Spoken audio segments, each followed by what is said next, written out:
अब हमें ये देखने को मिल रहा है कि भाई जिस दिन शबे बारात होती है उस शबे बारात की रात में लोगों का कब्रिस्तान में जाने का मामूल बनता चला जा रहा है।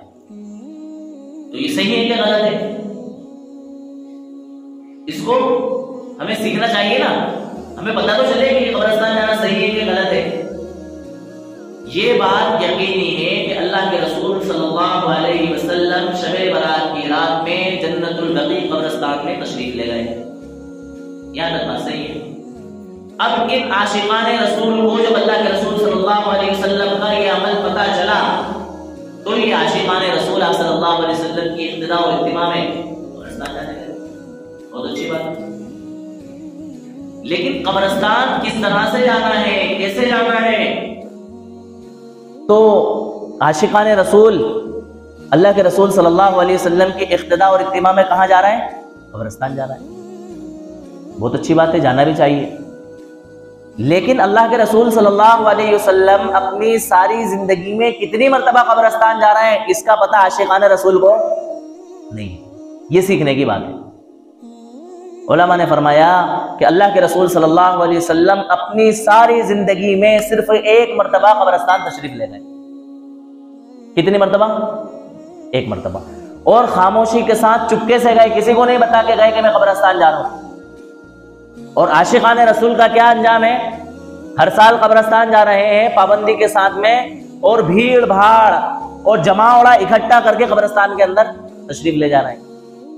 यह अमल ठीक नहीं है। बल्कि अगर कोई इंसान सिर्फ ये चाहता है कि मैं अल्लाह के रसूल सल्लल्लाहु अलैहि वसल्लम के कब्रिस्तान जाने वाले अमल की इक्तिदा करूं, उसकी इत्तिबा करूं, तो जिंदगी में एक आध बार चला जाए।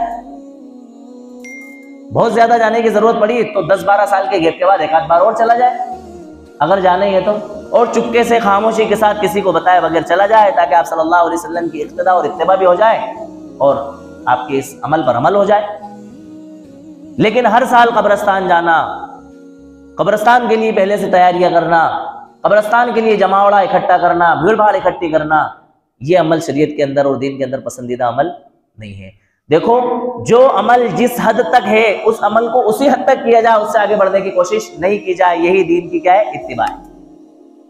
जैसा कि मैंने शुरू में बतलाया कि दीन काय का नाम है? इत्तिबा का नाम है। जो अमल जिस हद तक पसंद है, पसंदीदा है, जिस अमल को जिस हद तक शरीयत में बयान किया गया है उसी हद तक उस अमल को अंजाम दिया जाए। तो ये मसला तो आपका कब्रिस्तान में जाने का हल हुआ कि जिंदगी में एक मर्तबा प्यारे आका मदनी मोहम्मद अरबी सल्लल्लाहु अलैहि वसल्लम कब्रिस्तान में तशरीफ ले गए हैं। जिंदगी में एक बार भी आप कभी कभार तशरीफ ले जाएं, खामोशी के साथ, चुप के साथ, और कब्रिस्तान होकर के आ जाए। दूसरी चीज, जिस दिन शबे बारात थी उसके अगले दिन के रोजे के मुताबिक बाज हजरात ने तो इस रोजे को मुस्तहब करार दे दिया, बाज लोगों ने इस रोजे का सिरे से इनकार ही कर दिया कि ये रोजा ही नहीं है। तो इसमें उलमा किराम ने इफरात और तफरीत से बचते हुए ये रास्ता निकाला है कि बिल्कुलिया तौर पर शबे बारात के अगले दिन वाले रोजे का इनकार भी नहीं किया जा सकता, और बिल्कुलिया तौर पर इस रोजे को रखने का हुक्म भी नहीं दिया जा सकता। अगर कोई रखे तो बहुत बेहतर बात है, ना रखे तो कोई जरूरी वाली बात भी नहीं है। ना ये रोजा सुन्नत है, ना ये मुस्तहब है, बल्कि कोई इंसान ये सोचते हुए कि भाई शाबान का महीना है, अल्लाह के रसूल सल्लल्लाहु अलैहि वसल्लम इस महीने में कसरत से रोजा रखते थे, लिहाजा एक दो रोजे मैं भी रख लूं, तो ऐसी सूरत में उसके लिए रोजा रखना दुरुस्त और बेहतर होगा।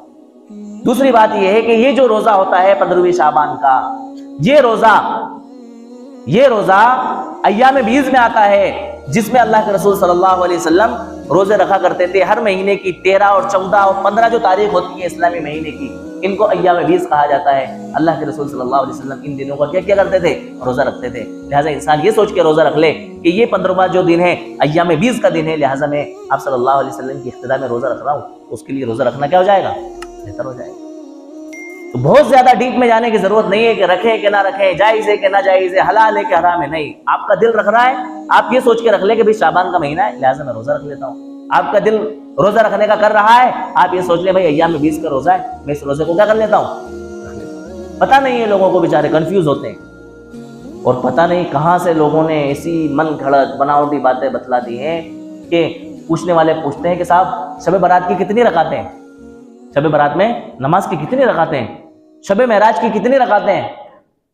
खवातीन में बहुत औरतों में बात मशहूर है कि मेराज, शबे मेराज जो होती है, जबकि कंफर्म नहीं है कि कौन सी शबे मेराज है। 27 रजब के मुतालिक बात मशहूर है, लेकिन कंफर्म नहीं है कि वो 27 रजब की ही है। तो पता नहीं कौन कौन सी नमाजें, फर्ज नमाजों का ठिकाना नहीं है, सुन्नत मुअक्कदा का ठिकाना नहीं है, फजर का ठिकाना नहीं है, जुमे का ठिकाना नहीं है, लेकिन दूसरी चीजों के अंदर बड़ा शोर शराबा। और आप अंदाजा लगाना, जो लोग पूरे हफ्ते भर आपको नमाजों में नजर नहीं आएंगे, वो शब बारात की रात में इबादत के लिए आपको नजर आएंगे। पूरे वो ऐसा समझते हैं, ऐसा ख्याल कर लिया है उन्होंने कि हम साल भर की सारी बख्शिशें अल्लाह तबारक व तआला से सिर्फ इसी रात के अंदर करवा देंगे।